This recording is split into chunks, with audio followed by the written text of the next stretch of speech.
Good morning, everyone. Today we'll have our continuation of discussion of quant mode. Let's have a quick review of what we have discussed so far.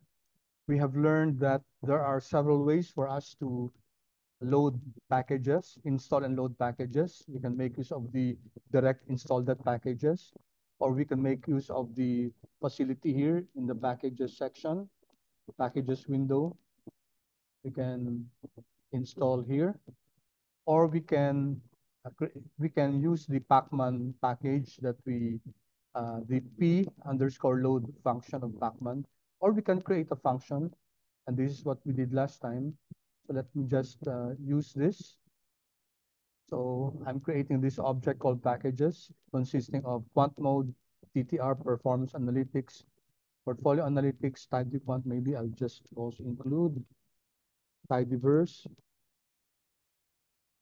Okay, and then we learned about this function. We're creating this install and load function where uh, R will loop through this elements of the package, and then it will seek to load it, require package, and if it's not possible, then it will install it and then load it again. Okay, so that's what this does. And then at the end, we just call the function install and load. And then since it requires that we identify the packages, so we identify it, and if we run this, so it will now install. If it's not yet installed, if it's installed already, then it will load the package. All right, so I see here that my packages have already been installed. So in your case, also kindly install, kindly load quant mode, TTR, performance analytics, portfolio analytics, tidyquant, and tidyverse. Okay, so you can just click it here, okay, or just use library packages. This is what we did yesterday.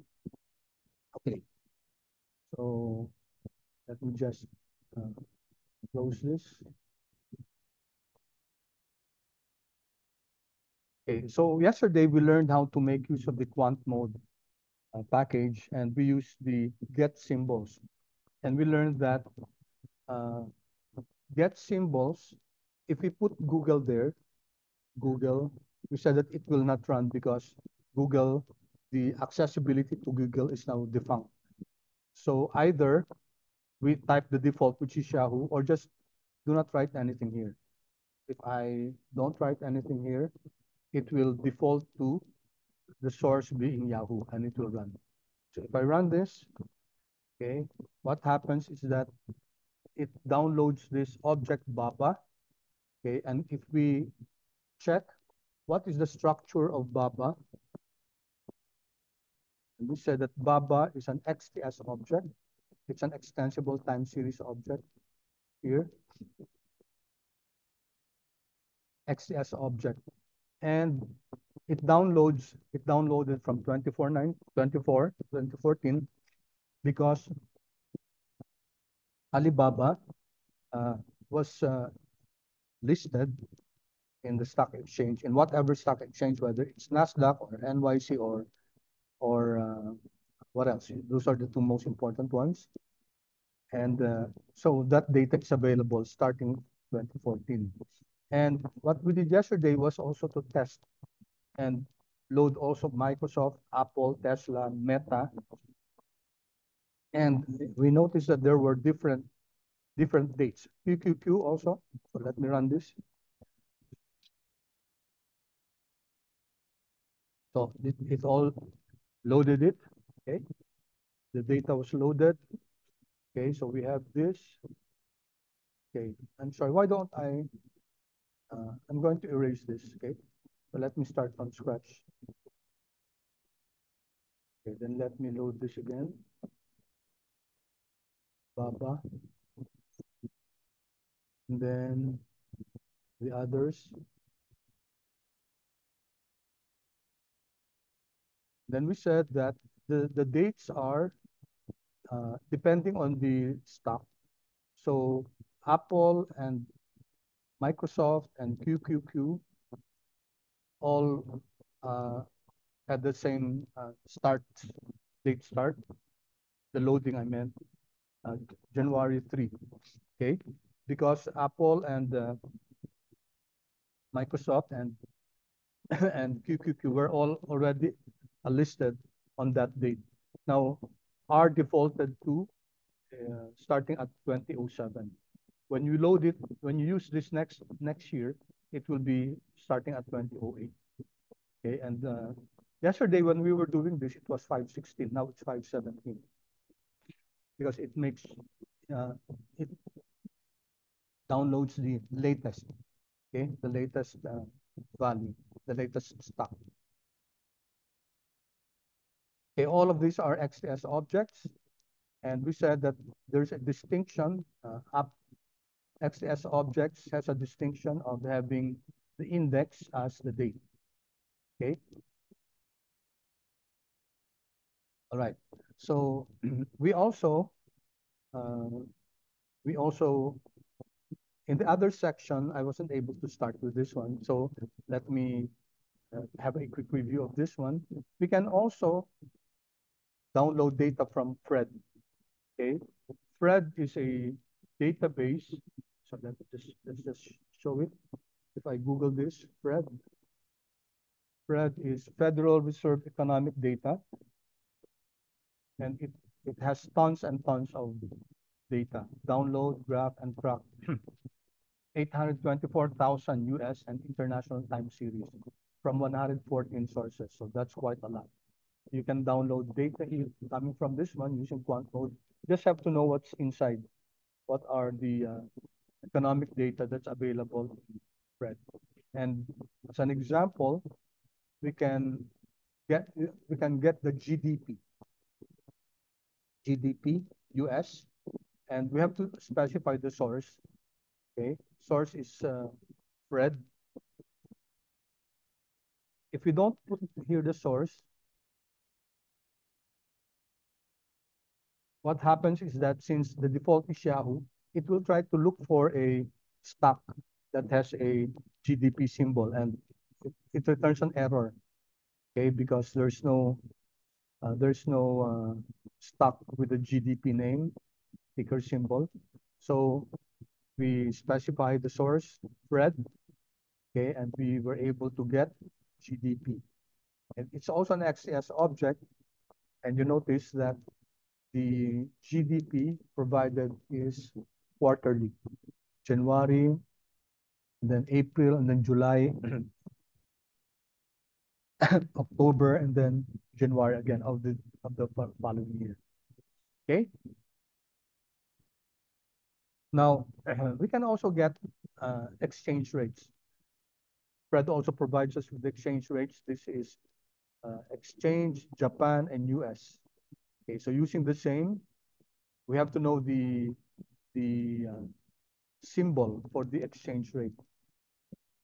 If we run this, Control Enter, it also gives us the structure. And as we said, it's an XTS object. Okay, this is XTS object. There are 13,920 observations, one column, and the index, as you mentioned, is the date. Okay, so it's daily data.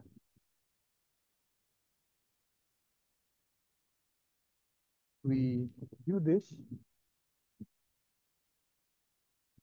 So this is one, starting with the 1971, 1, and then 1, 5, 1, 6, 1, 7, 1, 8. Okay. There are no values.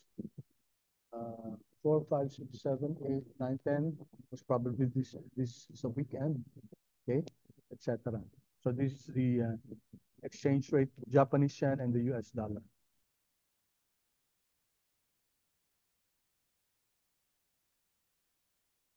Okay, then uh, I'm not sure if I shared this with you. Okay, so let me just share this with you. Something about the POSIX city object. Okay, I will leave that for your perusal. Take a look at what the POSIX city object is. So stores both date and time, okay, with an associated time zone. The default would be the date and time of your computer, of your local time. So it can store at hours, minutes, and even in seconds, okay, beginning at 1 January 1970. That's the reckoning time. Okay, that's where the time starts. Okay, so we said we can also tap into Wanda.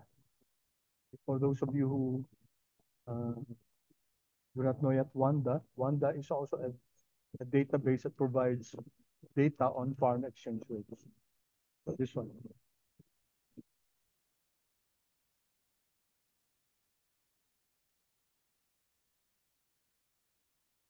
Okay, so using quant mode,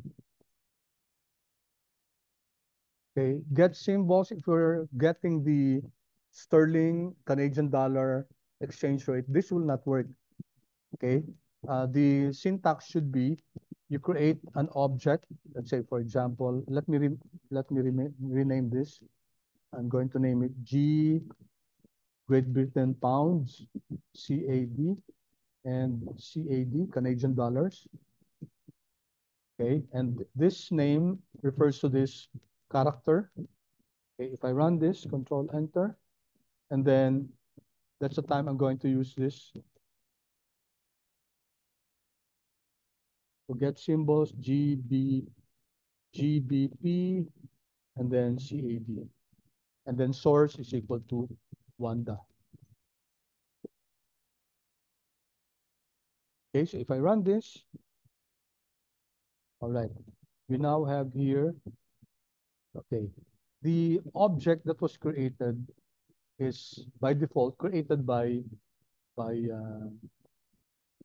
quant mode, by R, which is GBPCAD.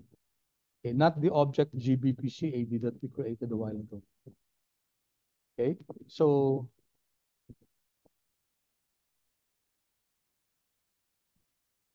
we view this.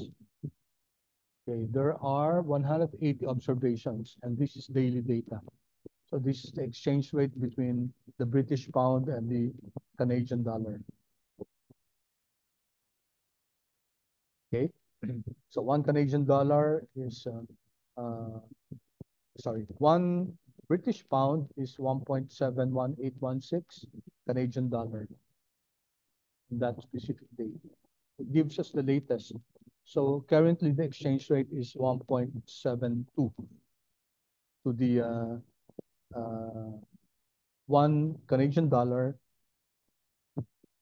Sorry, one British pound. Sorry, one British pound is 1.72, 1.73 Canadian dollar. Okay, so you can do that. You can download data from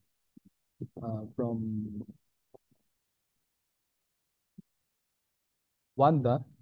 Now, if we try to load, let's say, uh, more than more than 180 days, okay, let's see what happens. So I'm using that get symbols, and then I'm going to replace this. This is GBP underscore CAD, right? And then we define the date is from is equal to system's date. So from the date now, which is 5/18 minus 300, okay? What does this mean? What does this mean? So from is equal to from the date now minus 300, so that's 300 days ago until the date now, system date. Okay, so let me just, for a quick Control C, just chat this, put this in the chat box. Okay, so we're trying to load here 300 days ago. So how do I do it? I define the date now and then minus 300. Okay, so that's 300 days ago. So that will be my starting date from. And then until what? Until system date, until today. Okay, so from 300 days ago up to today, Let's see what happens if this will uh, give give an answer. Warning, Wanda only provides historical data for the past 180 days. Okay, so it did not, it's still, if I take a look at the British pound Canadian dollar exchange rate, it's still 100, it changed a bit, 181, okay? But it did not give us the 300 days that we were asking for. Okay, let me pause for a while.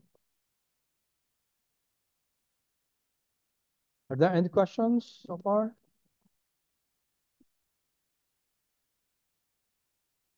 Kindly give a thumbs up or a yes, clear time so far, or if I'm going too fast.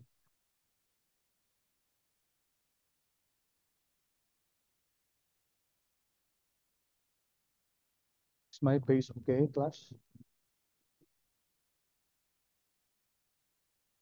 Okay, okay, may question dito si Migs. The object GBPCA, okay, sige, let me stop sharing. Migs, can you share your screen, please?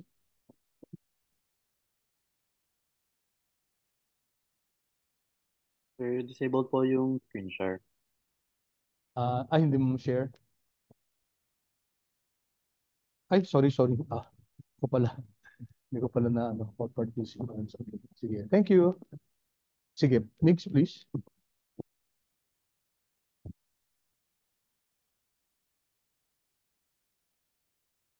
Okay, so get symbols. All right, hindi mo pa na-define yung GBPCAD, ano? So before get symbols, okay, dapat i-define mo yung ano, mag-create ka dyan, GBP underscore CAD, mag-create ka, GBP CAD, and then i-define mo siya na,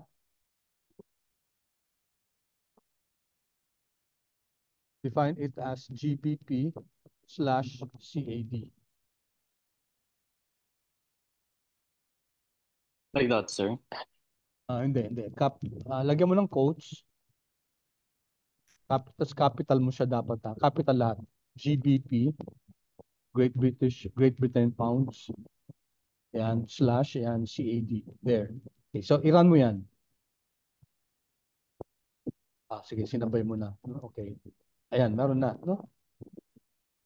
Okay, Alright, sir. kasi, yeah, the code is, dapat, mag-create tayo ng name, ng object, representing yung exchange rate na gusto natin makita, no? So yan, nag-create tayo ng GBP underscore CAD. And it refers to the GBP slash CAD exchange rate. Tapos, nung nag-get symbols ka, gamitin natin yung name na ginamit natin, yung GDP underscore CAD. Okay? So, ano nangyari nung what happened when tingnan mo nga yung GBP CAD sa baba sa environment, i-click mo siya, i-view natin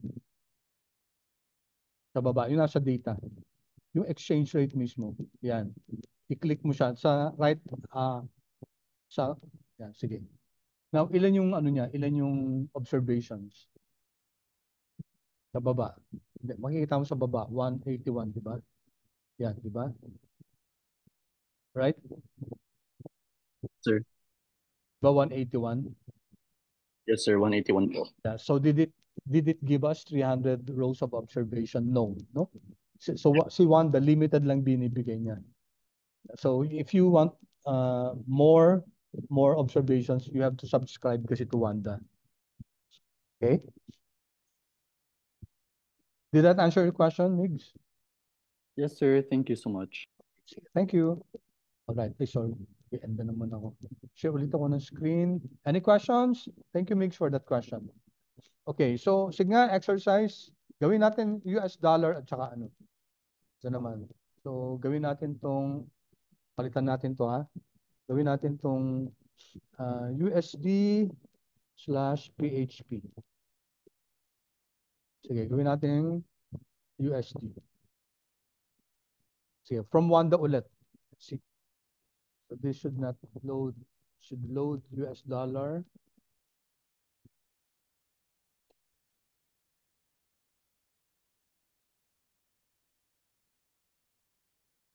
to Philippine peso.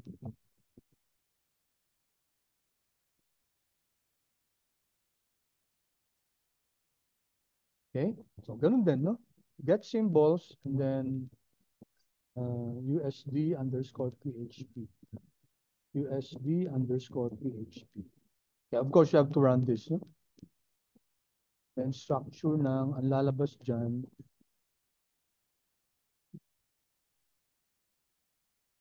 I-run muna natin to.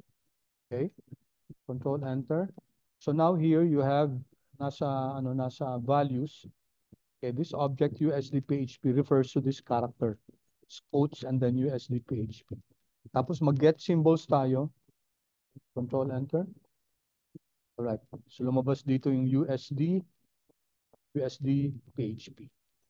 Okay. If we click this, view natin, 179 lang. So 180 rows of observation. Okay. So ito yung since November 2021. Okay. I think naging 57 siya ngayon. Nag-weaken yung peso a bit, 57.69. So that's the exchange rate. Okay, so now, of course, we cannot download exchange rates in Yahoo Finance. Walang available na exchange rate sa Yahoo Finance. All right, now we can also download stock prices at the same time. No? Kasi yung tinitingnan natin so far, single lang, no? One at a time lang. Ito, so you get symbols, Apple, Baba, Google, Amazon, Microsoft, and this one is Standard and Poor's. Okay, Caret GSPC. So we can download this at the same time. So if I load this, lalabas na naman yun, no? Dito. To signify that Apple, Baba, Google, Amazon, Microsoft, GSPC was created. Although existing na siya, no? Pero if we, yung Apple dati, at saka yung Google na dinode natin, what happened was, in-overwrite nito ng bago. Okay? So nagkataon na pareho lang naman, no? It's the same. But if we run this, let's say 2 days ago, tapos generate natin yung Apple na 2 days ago, tapos rinan natin ulit ngayon to, yung Apple na which we run 2 days ago, which we loaded 2 days ago, will now be overwritten by this new Apple. So ang mangyayari niyan, na-update na yung date ng Apple. No? If it was 2 days ago, 5/15, ngayon 5/17 na. Okay.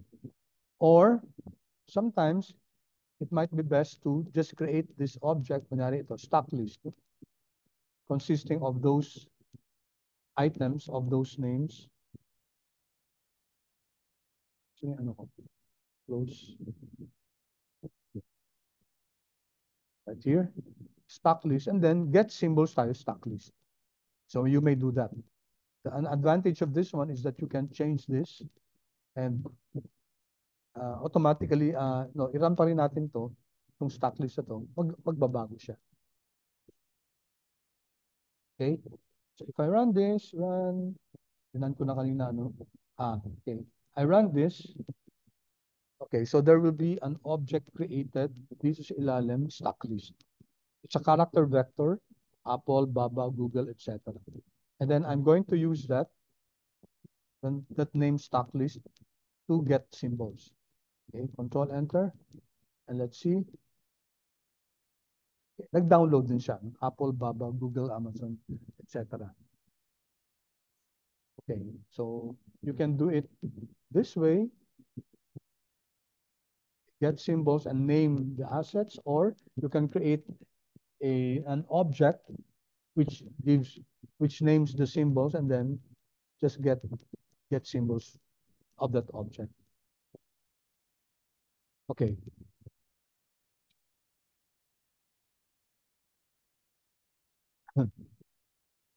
Okay, so let me share this Control C, these notes with you.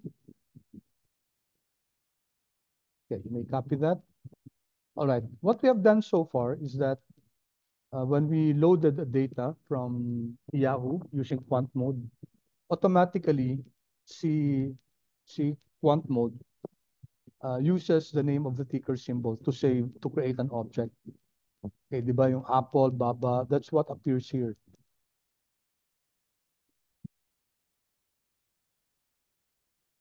The name of the ticker symbol is the name of the object that was created. Okay, so what if I want to give it another name? Kunyari, ayaw kong ibigay yung capital AAPL. Rather, I would want, ako, I prefer yung mga names ng objects, small letters. Okay, so what do we do? Okay, so, pwedeng dalawang gawin natin para maiba yung pangalan, no? So, number one, ito, set auto.assign is equal to false, and then, or set environment is equal to null. Okay, so let's see. So I have to give the name, no? Kunyari ito, spy. I'm creating a name, spy, small spy.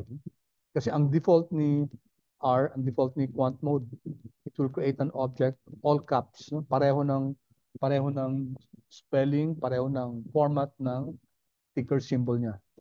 Okay? But if I want a ibang name, kunyari, whatever name I want, kunyari, stock one. In this case, pareho lang, ticker symbol, pero small letters, spy. So we still use the same, get symbol, spy. However, we have to use this. Auto.assign is equal to false. Now, ang default, di ba? Ang default, auto.assign is equal to true. So automatically, ina-assign ni R yung name ng ticker symbol. That's what happens. Kaya nga, di ba, pag rinara natin to hanggang spy lang, automatically magre-create siya ng object named spy, no? Capital SPY. Kasi ang default niyan, auto.assign is equal to true. Okay? However, if we do this, auto.assign is equal to false and give it a name ourselves, SPY, then let's see what happens. If I run this, control enter, kaya ano nangyari? Below here, ayun, may na-create na object called spy. Yun. So it's an XCS object. Let's click this. And it's also from 2007, January 3, 4374 entries hanggang yung latest date ng kahapon, May 17. Okay? However, ang pangalan niya hindi na capital SPY, small SPY. Okay, so if you want to do that, if you want to name your, to give a name to your, asset, sorry, the way you want it named, then you can do so. Or you can use this. Get symbols J and J, environment is equal to none. Okay, so it's the same as auto.assign is equal to false, or environment is equal to null. Right? So in this case, Johnson and Johnson's get symbols tayo. We have to identify the name we're going to use. Control enter. Okay, so dito sa ilalim, J and J, small J and J. Okay, and this is also an XS object. Okay, any questions so far? Clear ba? I have your feedback, please.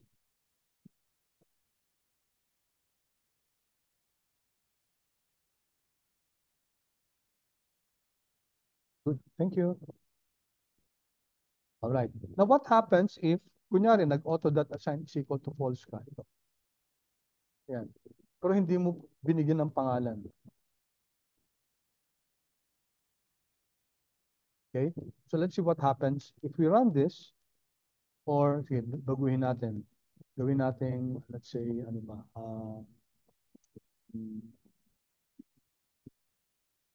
Toyota Motors. TM, Toyota Motors. Okay, so I'm creating an object called TM, auto.assign ko is equal to false. Pero wala akong binigay na pangalan. So let's run this. Control enter. Right, what happened?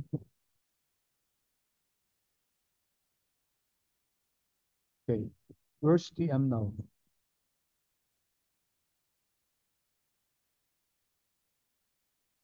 Linis niya dito yung price, no? Yan, no? Linis niya yung price. Pero did it create an object? Sa inyo, nag-create ba siya ng object na TM? Kindly chat, please. If there was an object called TM, kasi dito, sabi natin, get symbols, TM, which is Toyota, pero auto.assign is equal to false, pero wala naman tayong inassign na ano, na, na name, no? Okay, what happened in your case? So if I get the structure of TM, okay, error, TM object not found. You follow, class?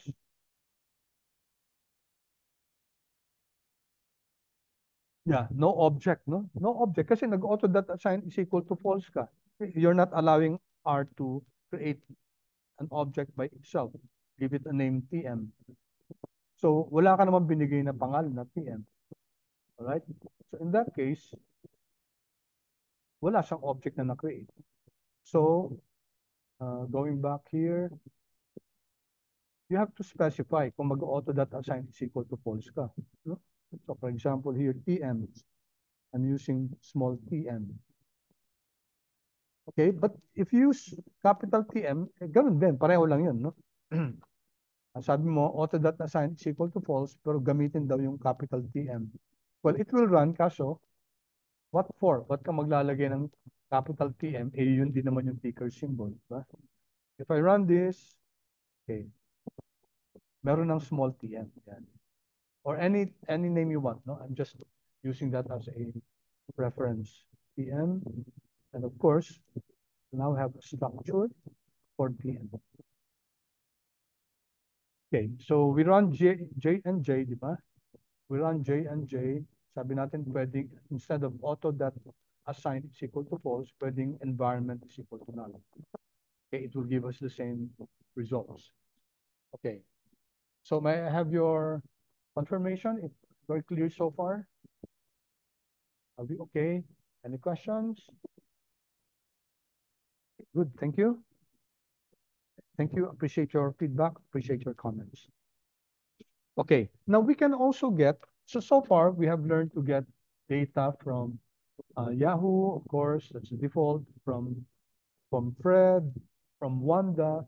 There's also another source, Quandel. No? So let's take a look at what Quandel is. Google nga natin Quandel.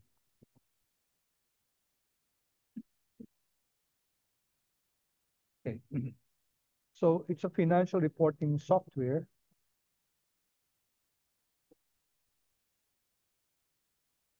Real-time reports.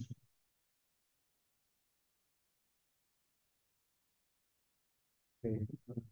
Wait, dito. Quandel, this one.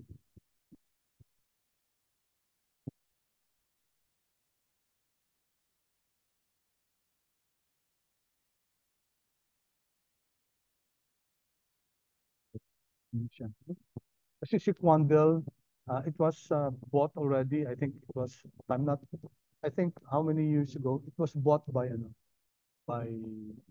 Nasdaq. No? What is Quandel? Yan. So, you can just imagine si Nasdaq, di ba? Ang daming, it's a index. Okay? So, there are many, may Nasdaq 100, and it's a trading, you can trade through Nasdaq, may stocks na nakali sa Nasdaq. It's a premium publisher of alternative data for institutional investors.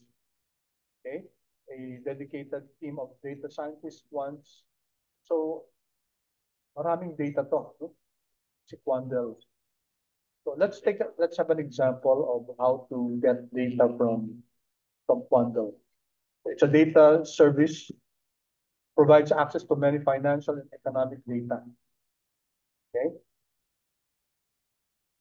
So you may import data from a wide variety of languages, Excel, Ruby, Python, and of course R.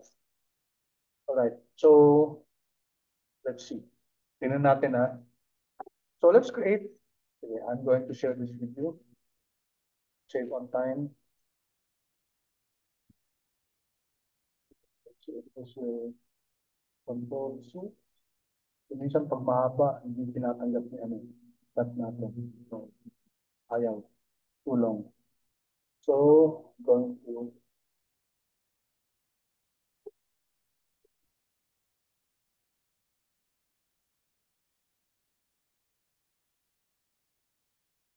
na muna. So,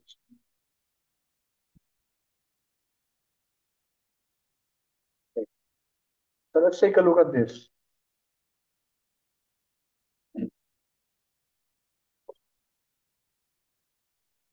Okay, so here I'm creating an object series name, and this is unemployment rate. Unemployment rate. So let's use the get symbols. Parang just like one that no? So you create an object name, okay, to refer to that specific metric measure. So get symbols, we can maganda siguro ano, unemp rate para mas ano. Okay, let's change it. Let's call it unemp rate, unemployment rate. It's more fit. Series name kasi masyadong generic. Unemp rate. Okay, so we're creating this object called unemployed, and the ticker symbol is unrate, no? Unemployment rate. Control enter, and then get symbols, unemployed. This is from Fred, no? Fred muna to. Control enter.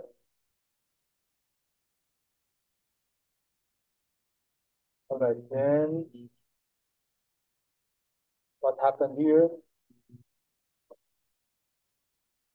Okay.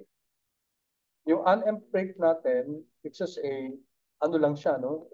It's just the name of the object, unemployed, unrate. The object itself is here. Yun, unemployment rate. So this is from Fred, 1948, monthly data. 916 observations. Hanggang anong month to? Hanggang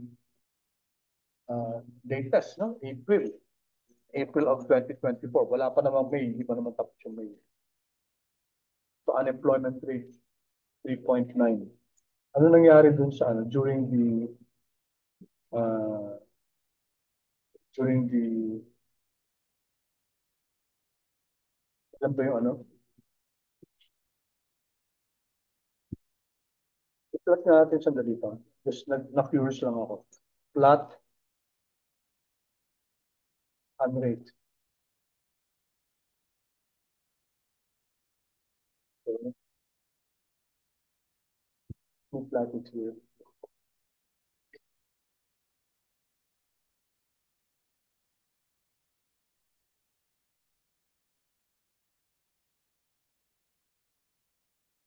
Plot.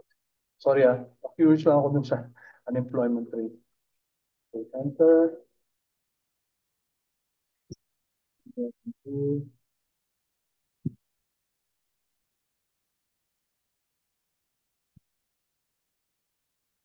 Where's that?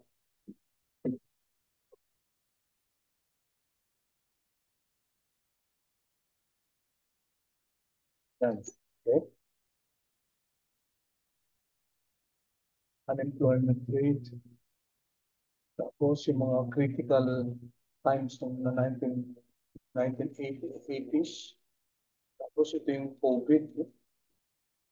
This is during the COVID era.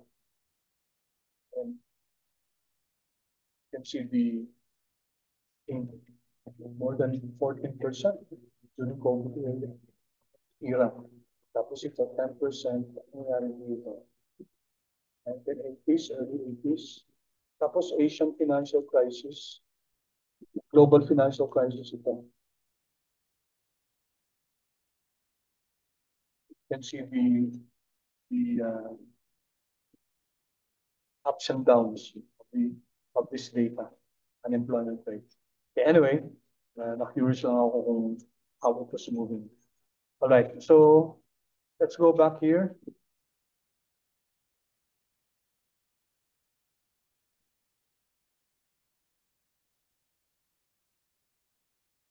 Right. Now, may question na.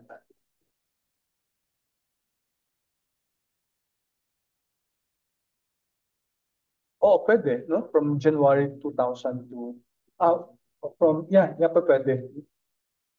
Pwede. First, pwede natin gawin na i-subset natin data natin. We'll discuss this mix, no? In greater detail. Yung plotting, magkakaroon tayo ng plotting.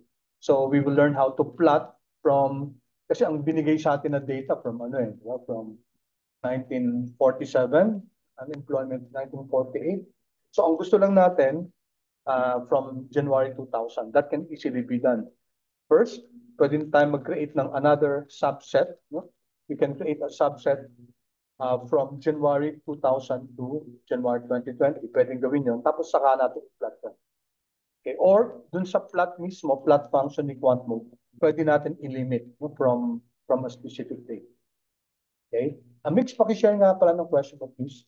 That's a very vital question. Para alam ng iba kung ano yung question mo. Thank you. All right, so that's the question of pigs, and we'll discuss that. Wag muna ngayon, ha? Kasi may gusto akong abutin natin yung pag download ng specific things, no? Sige. But thank you for that. We will be discussing that. Okay. All right. So ito, class, Quandel. Paano yung Quandel? Paano yung Quandel? So first, nga pala, ano natin, make sure that Quandel is loaded. Okay? Hindi ko pa nalagay dito, no? So you may wish to put that here, Quandel. So it's a package also, Quandel. If you haven't loaded it, if you haven't installed it, kindly install it. Let me see if I installed it already. So type here, Quandel, QUAN. Okay, na ano ko na load ko na kanina. Okay, if I click this, let's just take a look at what this does.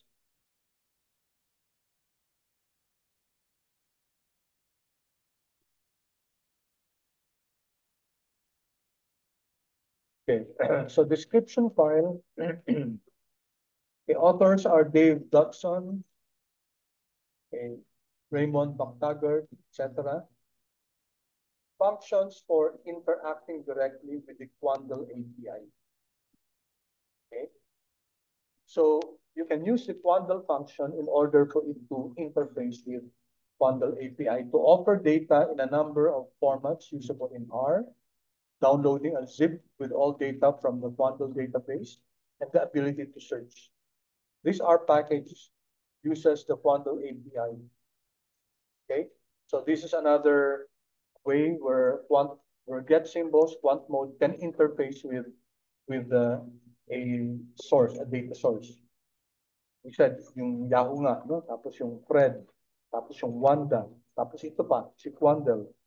Meron pang Alpha Vantage. May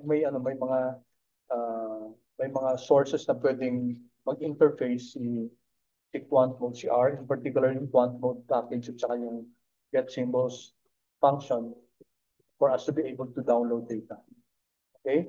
So what are some examples of the functions here? Nilito yung mga functions yan. Lahat nagsisimula sa Quandl, no? So Quandl, that's Quandl.api, etc. Quandl.database, no? Quandl.database retrieves data from the Quandl data table endpoint. All right. So back to our discussion.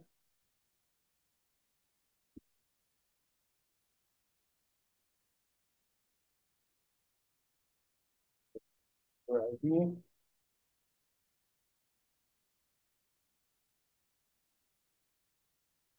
We're, yeah. Okay, so di ba pag ano, class, let me just clarify, di ba pag Fred get symbols, so pwedeng diretso, di ba?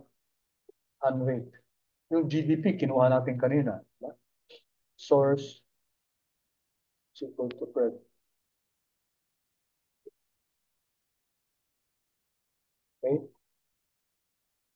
Kasi ito, parang ginawa nating format ng Wanda. No?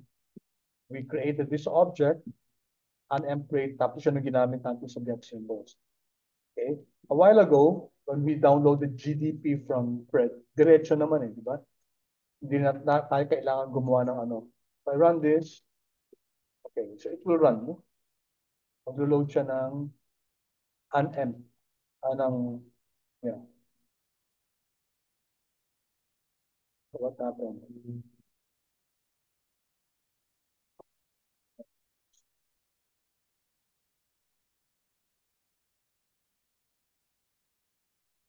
So, test natin muna. Wait, so, I'm trying to test. Let's remove first for, i-remove ko lang si ano RM, remove, unrate. So I have here my unrate. If I remove that, RM, all right, nawala na siya unrate, no? We removed unrate. So ngayon, get symbols ko unrate, ito, source is equal to Fred, control enter. Okay. I was just, what I was doing was, I was, reinforce ko lang na kay Fred, pwedeng diretso yung symbol, no? Diretso na. Parang GDP kanina. Kasi ito parang, nag-ano pa tayo, nag, parang Wanda type, no? Now we create an object first. Kasi si Wanda, hindi niya i-recognize yung, yung nangyari, GBP slash CAD, hindi niya din recognize. No? Okay, so you can do that. Pwede din tayo mag, ano, ng unemployment rate, pwede din tayo mag load coming from Quandel. Kasi ito coming from Fred. No? How many observations do we have here? 916. So 1948, so this is monthly data from 1948. So, pwedeng, instead of directly going to Fred, pwede rin via Quandel. So how do we do that? So ito, no? Nag-create tayo ng object na Quandel code. Okay, you can rename this pwedeng Quandel unrate, unemployment rate, para mas specific. Okay. Quandel unemployment rate, and this is Fred slash unrate. Okay, so it's not directly coming from Quandel, but we're using Quandel to access it from Fred. Okay. So now another object to unemployed rate, Quandel, and then we have here unrate. Okay, so I hope it's not confusing. So I'm creating this object called Quandel unrate. Of course, you can name it any way you want. And then it's now your Fred unemployment rate. And then gagamitin natin si Quandel. Okay? Quandel to get whatever this is. Quandel unrate. And we're renaming it unemployed rate. So if I run this, okay, saan mali? Hindi ko pa pala na-run to. Run ko to. Okay, and then sa ako ito na-run. Yeah. So what do we have now? We have unemployed rate. Yung isa unrate. So what's the difference? No? What's the difference? Yung yung dinownload natin na diretso from Fred, it gives us an XTS object. XTS object, diba yung galing kay Fred. Pero, yung dinownload natin via Quandel, take a look at this. It's data, however, it's a data frame. And the date is as a column. We check. Structure ni unrate versus structure ni unemployed underscore rate. Okay? So yung structure ni unrate, alam natin XTS object yan. Pero yung structure that of the object that we that we downloaded through Quandel, okay, it's a data frame. Pero may kasamang column na date. And you can also notice that 889 yung rows of observation ito, while the unrate has 916, 889,916. So 11 plus 16, 27, no? 27 yung difference. Okay, ano yung difference nila? Unemployed rate, so kalitatus hanggang kailan siya?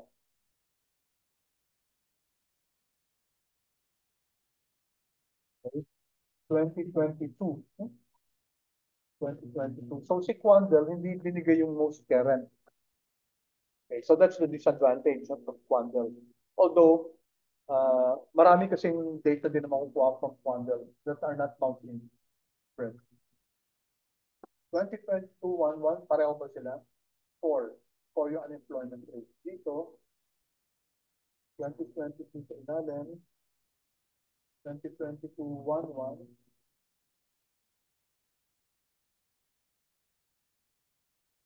Here, 2022,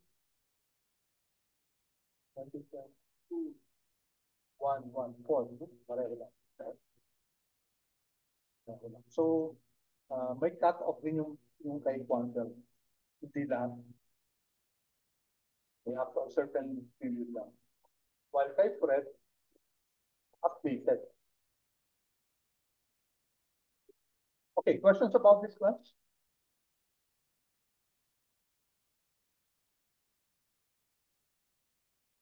Clear so far?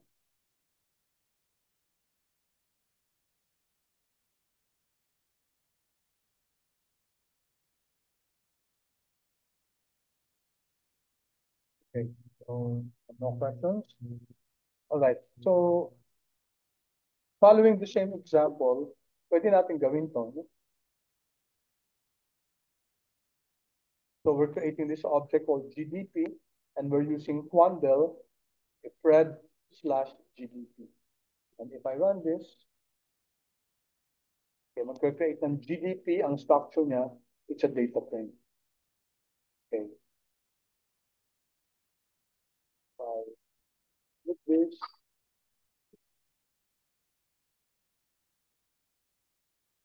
quarterly data din, no? Quarterly data. Okay. Kaso hindi siya yung ano yun, updated. All right. So now I discussed this, ano ba yung difference ni Quandel versus get symbols. Si Quandel, ang default niya, when you download it, you get data frame. However, pwede mo siyang i-adjust, na? Just like get symbols. For example, take a look at this. So GDP underscore XCS. Okay. I'm not sure if I share this with you.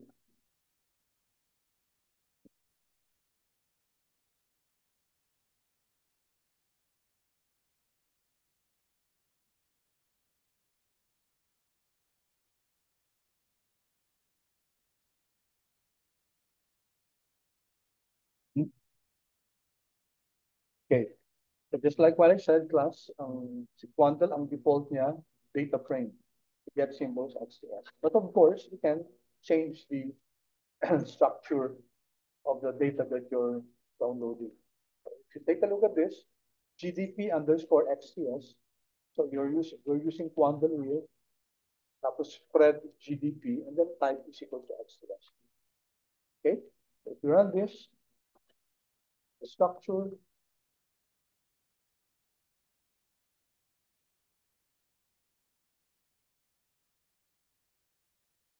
so it's an XCS object.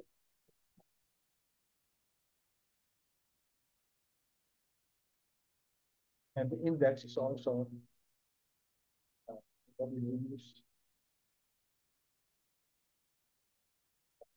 GDP XCS. Here. GDP XCS. It's an XCS object also.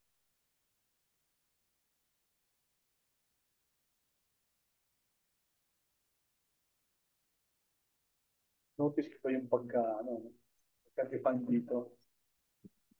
What's the other GB? Okay.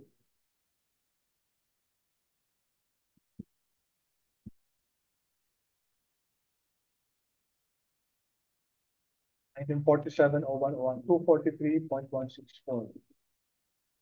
Dito, 1947 Q1, 243.164. The same. Okay, so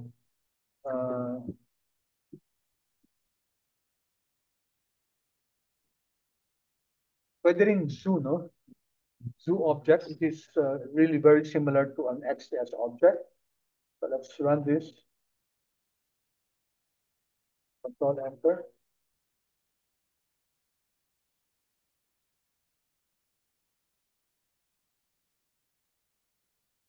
So the structure,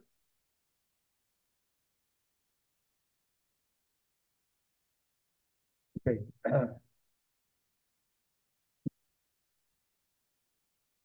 So there's a difference between yung zoo at saka XTS. Zoo, series from 1947, quarter 1. Ang index niya, year at saka quarter. Okay, parang ano din kanina. No? And then if I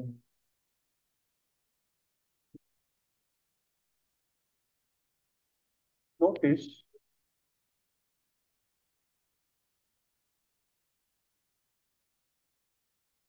GDP zoo, hindi siya pumupunta sa data. No? It's more of a vector GDP zoo. Vector siya. And makita natin dito, here, may mga values. Okay, so anyway, that's not really, hindi naman tayo gagamit ng zoo. Just want you to be aware that there's that object, no, which is related to an XCS object. Okay, so some miscellaneous functions in quant mode. So let's first get the data by Goldman Sachs. Okay, get symbols, Goldman Sachs. Let's run this. Dito na si GS, Goldman Sachs. Take a look at this.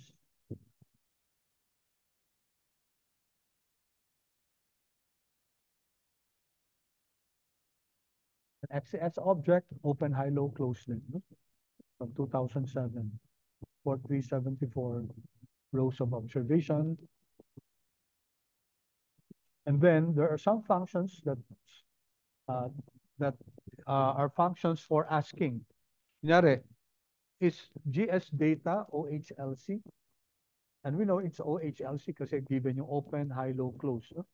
If you run this, then it returns true. True. OHLC siya. May volume ba? If you want, for example, to check if a particular data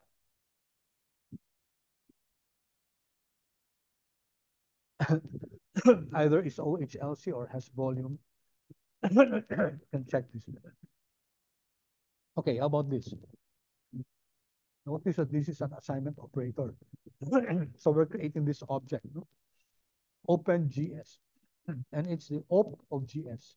So this one will create an object, which we will find here, XS object din dapat, no? Kasi si GS XTS yan.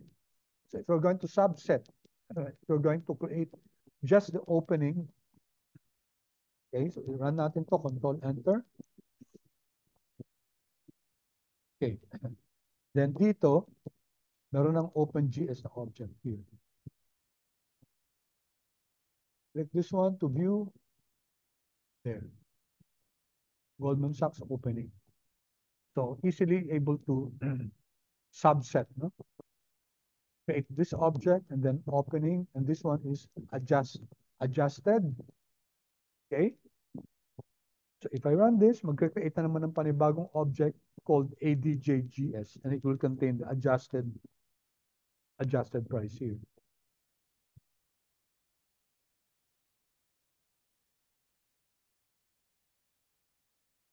adjusted prices siya ni Goldman Sachs. Right, and this one, series high. Sorry. Ano yung pinakamataas, no? Na value. Sorry.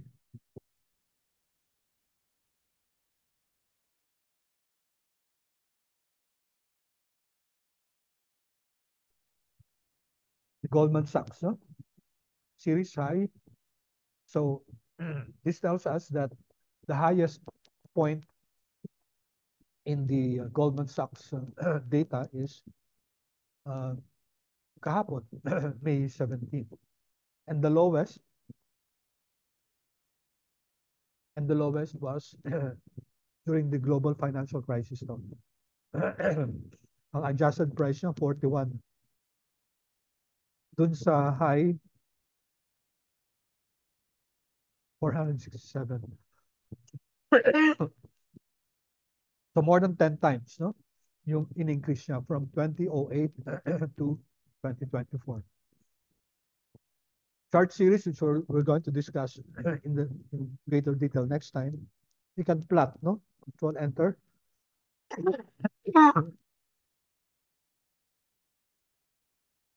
Okay. You're plotting it using the regular plot GS.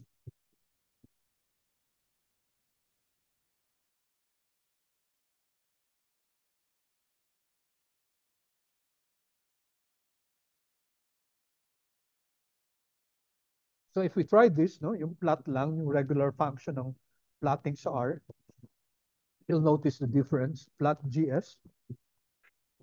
Okay. So bakit ganito yung itsura nito? Kasi yung pinapaplot natin, di ba may open, high, low, close, may volume.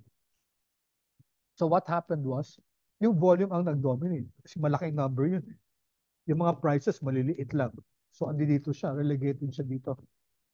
Below yung black line na yun, no? Because of the scale difference. Okay.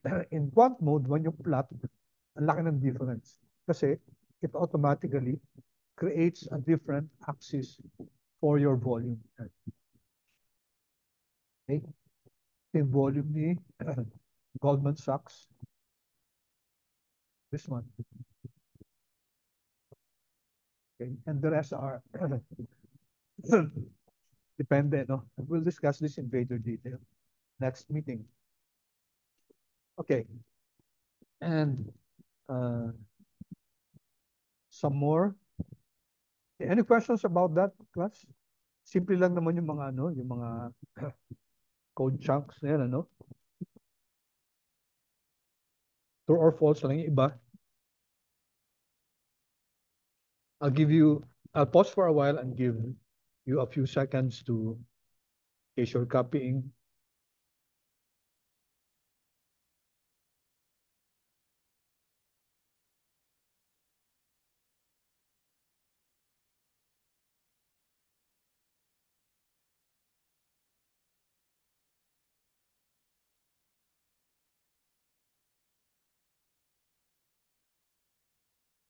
Okay, so we can also get the percentage changes.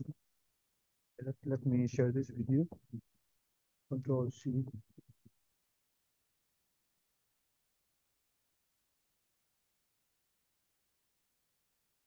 Okay, so this tells us, kunyari ito, no? Itong function na to, open, close. So it will give us the percentage change, so opening at saka closing. For example, ito. So we can see here that on January 3, open, close, the percentage change is 0.00598. Okay, let's validate that. Sana si GS. I-print natin si GS. GS. One.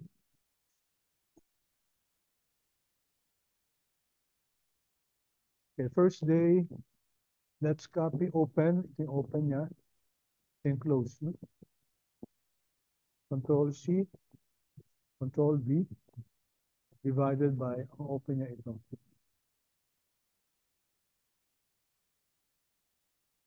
So the percentage change is the closing, the end over the beginning minus 1. Control enter. So there, 0.005982054, which is exactly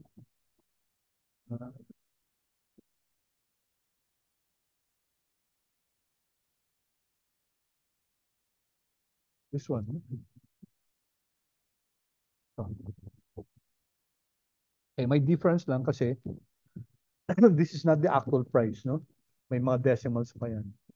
So 598, 598. At least hanggang 6 decimal place pa rin. Nagkaiba na lang dito. Okay, so we can also get the opening versus opening. Opening, yung opening ng day ngayon versus opening day kahapon. So, ganun lang yon. Ganun din, percentage change lang siya. And then also, percentage ng highest at saka closing. Okay? Just getting the percentage change. All right. Then a few more before we I'd like to just end in this. Konti na lang to, no? And of course, if you need to leave, you can.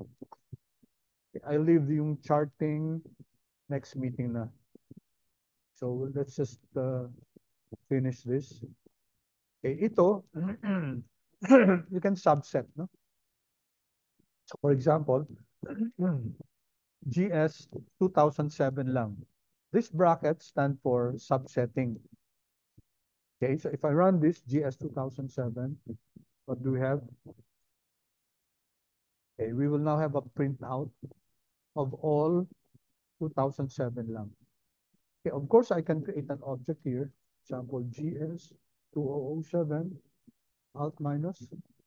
So this will create now an object where okay, GS 2007 here. Okay. So lahat to 2007 lang. There are 251 observations, which is expected kasi sa bawat year, mga 252 trading days on the average. There, December 31. Okay, so you can subset. Ganun din for 2008. Then ito January lang. So ito yung question kanina ni who was that? Mike, ikaw ba yun? If we can plot ito. Ito na yun. So for example, let's get the dates only for okay. Okay, dito. GS. Ilang din natin GS 2000 until 2020. I think this was the question a while ago. So, this will be GS. I-subset natin, no? So, it will be from, kailangan specify natin, 20, 2000 January, ba? Until 2020 dash December. Yeah. Then close this.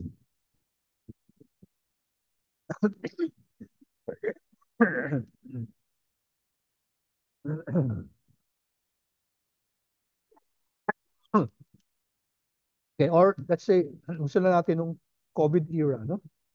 2019. Gawin natin 2019 hanggang 2021. 2019 to 2021. You can subset there. Okay, so if I run this, okay, meron na dito, no? And then if I plot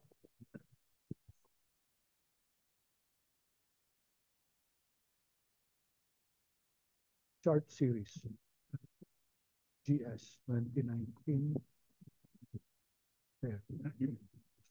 So I'm only plotting yung object na create natin. Okay, this one, There. You can even make it a month. No? Kaya gusto lang natin makita yung 1 month. GS. Say 20, 20, 20 what? 2019 underscore 1 underscore December. This will be, okay na lang natin to.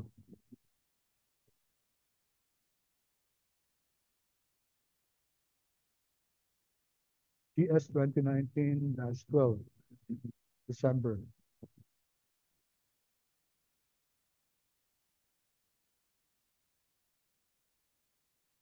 And i-plot natin. Plot. Yes. What happened? Sorry. Control Z.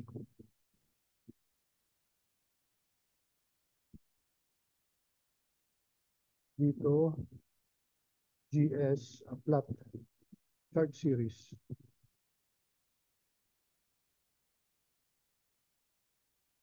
GS 2019. Yeah. Okay. So here I'm creating an object, GS 2019-12. I'm subsetting only the GS prices on December of 2019.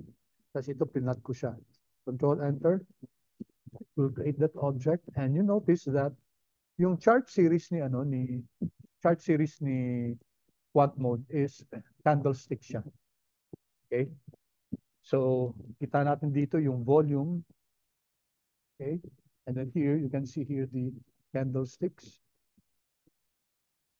So, paki-review yung candlestick plots nyo. Orange means mas mataas yung closing, mas mababa yung closing kaysa sa opening. Pag green, mas mababa yung kaya ito yung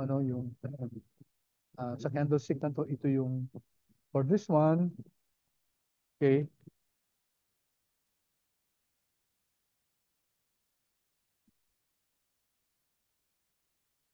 for this specific date, ito yung closing price, ito yung opening price. Mas mataas yung closing kaysa sa opening. Green yung color code niya. And this one is highest, this one is lowest point. There. Opposite yung yung orange or red. This is the closing, this is the opening.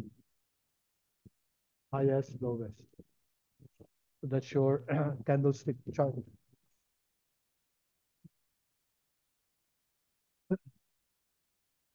Okay, so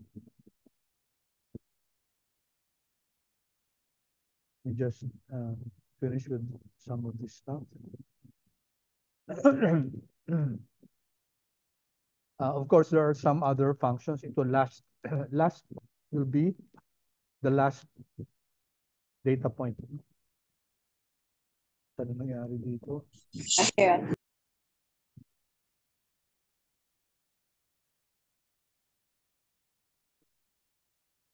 Why? Not equal to array extent. Mali ba? Last, tama dapat to.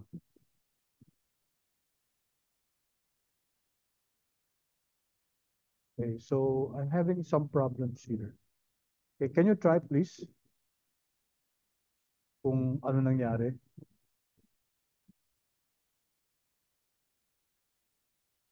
Did it work in your case? If not, then I'll just check this and discuss. So I'm wondering why,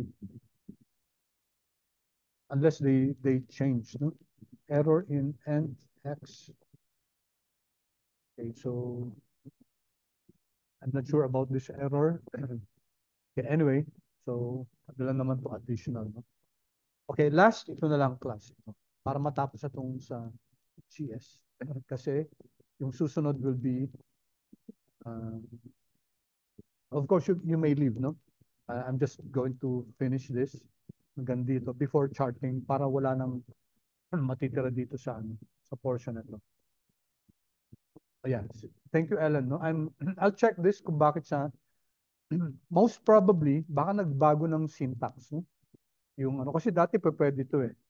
Kasi nararan ko to dati yung last. I'm not sure why. Wait, GS natin yun naman di ba? So this is GS.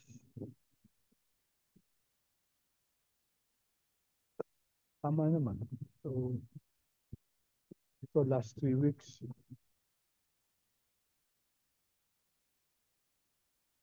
Okay. I will have to check this class. I'm sorry about that.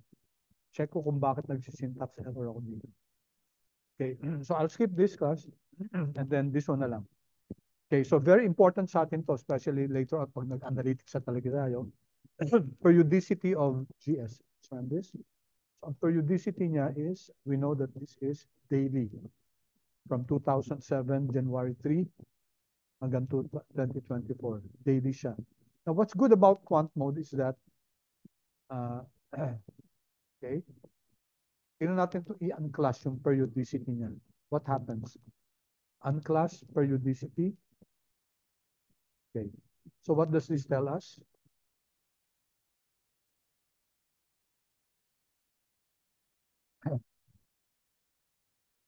Frequency 86,400. Start 2007 January and 2024. Parang in-specify lang niya, no? Units, days, scale daily. Parang binigay lang niya yung details about the periodicity. Now, you can actually create an object na, say ito, GS underscore weekly. So here I'm creating an object na weekly. So to weekly GS, control enter, and then let's see what happened. So very, very fast, no, na GS weekly ito. If I view this, 907 entries na lang, no? 6 columns pa rin, pero you can see here that it's now weekly data. So you can easily convert the periodicity. Ito, gumawa tayo ng weekly. Ito, weekly lang ng 2020. Ito naman, monthly, GS underscore monthly. So we're creating an object called GS monthly. To monthly ng GS, run natin to. And then i-view natin here. Then we can see here that, ayan, monthly na to. Monthly na. So this is one of the, say, what makes really quant mode very, let's say, effective. Kasi madaling mag-create ng mga objects from your data. Okay, kung titinan ko, periodicity ni, so let me specify this, periodicity of GS underscore weekly. Ano periodicity nito? Itong object na na-create natin. Okay? Of course, alam natin na weekly siya. Weekly. Or periodicity ni GS underscore monthly. If you run both of them, control enter, will give us, it will return that si GS weekly is weekly, si GS monthly is monthly data. Okay, so end days will just give you the number of days of GS.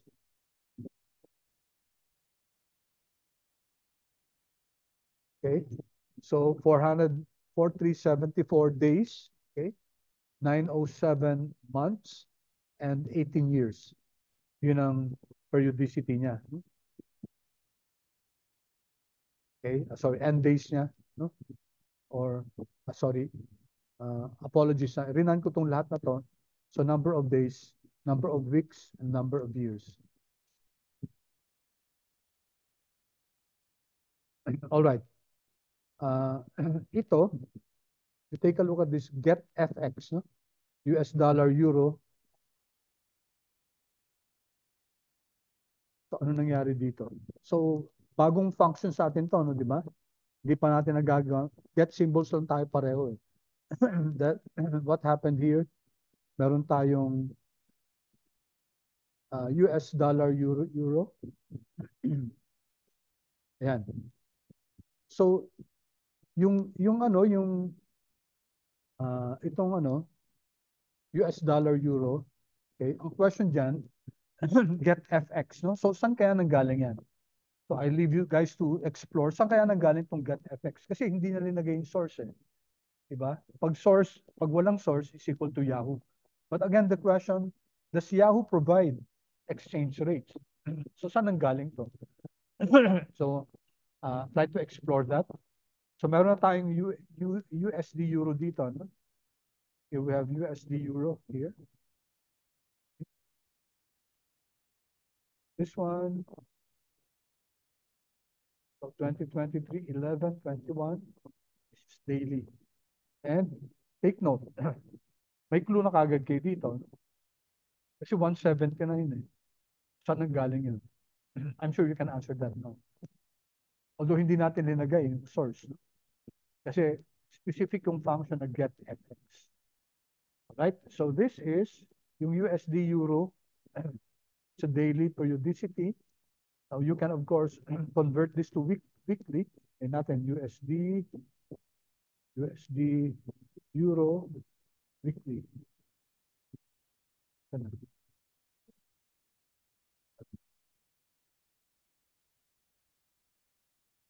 Euro. Okay. So I'm creating this object USD Euro weekly. To weekly tong ano, tong USD. Okay. So ito na yun, no? Weekly. Mas konti na lang yan. So 26 na lang siya. 26 weeks between the start and the end date. Okay. Or we can also get the volume.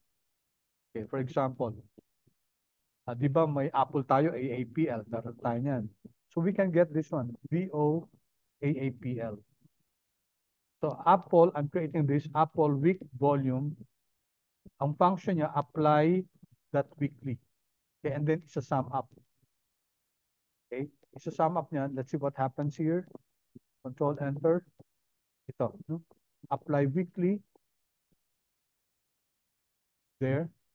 So, yung week na to, yung January, yung first week niya, ang total na volume traded was this one.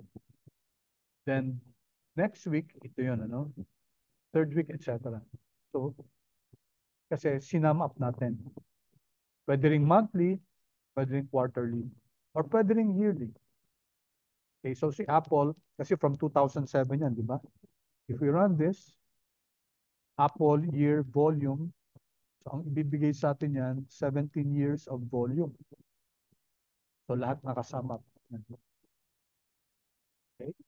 So 27, 28, 29. So sinum up niya lahat ng volume. You can do that. Function. Okay? Pwede din namang hindi yung ano, hindi yung sum, pwede yung average. So ito average ang gagawin natin. Apply that weekly yung mean, yung average. Okay? So if you run that, you won't get the sum, but rather you'll get the averages of the volume. Okay, so I think me stop recording now.